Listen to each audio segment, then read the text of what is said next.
বন্ধুরা, আজ আমরা এমন এক জায়গায় এসেছি যা শুধু পর্যটকদের নয়, প্রেমিক প্রেমিকাদেরও প্রিয়। ঠিক ধরেছেন, ভিক্টোরিয়া মেমোরিয়াল হল।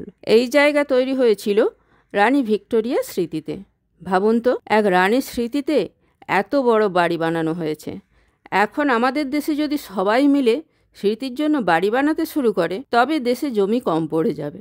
এবার বলি আপনারা ভিক্টোরিয়ার কিভাবে আসবেন। হাওড়া, শিয়ালদা অথবা কলকাতার বিভিন্ন জায়গা থেকে সরাসরি বাস অথবা ট্যাক্সি পেয়ে যাবেন। আরেকটি সবচেয়ে উত্তম মাধ্যম হলো মেট্রো। নিয়ারেস্ট স্টেশন হলো ময়দান। ভিক্টোরিয়ায় টিকিটের দুটি ভাগ আছে।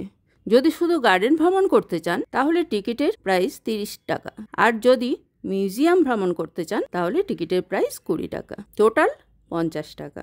সোমবার ভিক্টোরিয়া মেমোরিয়াল সম্পূর্ণ বন্ধ থাকে।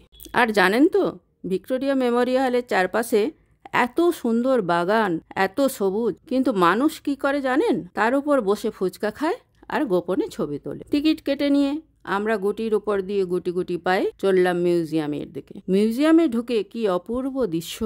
কত রকমের ছবি, কত বড় বড় তলোয়ার, রাজাদের জামা। আচ্ছা বলুন তো, এত বড় বড় তলোয়ার আর জামা পরে রাজারা যুদ্ধ করতেন কিভাবে, আর নড়াচড়াই বা করতেন কিভাবে? এখানে একটা কামান রাখা আছে। আমার তো ইচ্ছে হলো কামানটা দাগবার। আমি একটু চেষ্টা করে দেখলাম, পারলাম না।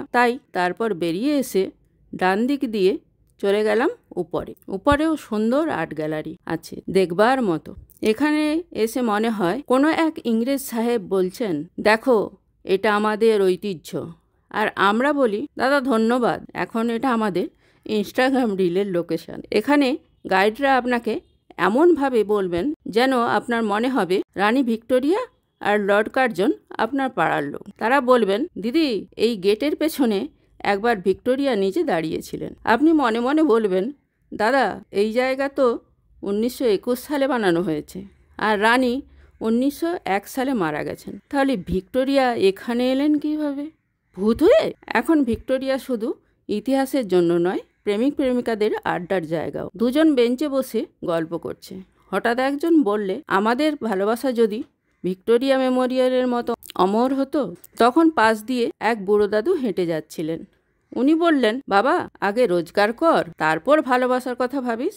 আর যদি কেউ আপনাকে এই ইতিহাসের জটিল কথা বুঝতে বলে, বলুন, ভাই গুগল আছে, রানীর গল্পটা ওখানে পড়ে নিস। তাহলে আজকের মতো বিদায়। এরপর আপনাদের নিয়ে চলে যাব লাইট অ্যান্ড সাউন্ড শো।